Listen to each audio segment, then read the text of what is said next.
mudana madaxweyne khudbadaadii waxaad ku celcelisay in horumarka ay saldhig u tahay nabadgelyadu isla markaana ay tahay in laga wada shaqeeyo nabadgelyada laakiin xubnihii ugu dambeeyay ee lagu qabtay xadka ee ka tirsanaa ururka nabadiidka ubbo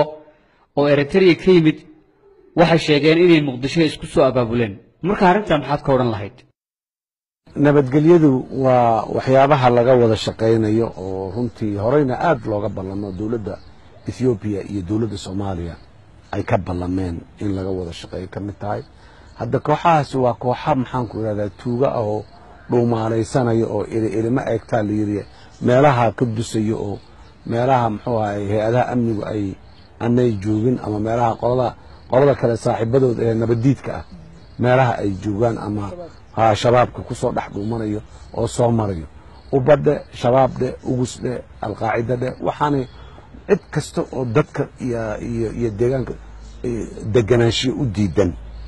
wax macna midkaan oo ka sii naxariis daran yahay iyo in la yiraahdo waa macquul laakiin waa isku kategori wax uma dhaamaan ubbo iyo shabaab iyo ugus iyo waxba isma dhaamaan dhamaantood waa dad nolosha bini aadamka ay dhibayso weeye marka anagu wixii waxa ku mashquulsan oo dhan kuwan hadda waaba Soomaali walaalaheena ay dhibayaan xataa kuwa caalamka kale dadka naga fog dhibaya xataa anagu col baan nahay marna islaamay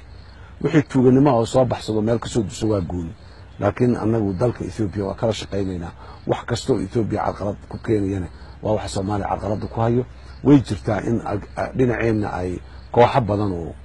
maxaan ku raad tuuga ah oo meelaha dhuumaaleystay ay joogan laakiin haddii ay tahay dawladda Ethiopia guud ahaan iyo dawladda deegaanka Soomaalida Ethiopia intaba amniga marna anagu ma tanazul kama sameynayno si buuxda uga shaqeynayna hadba inta awoodeena ay la egtahay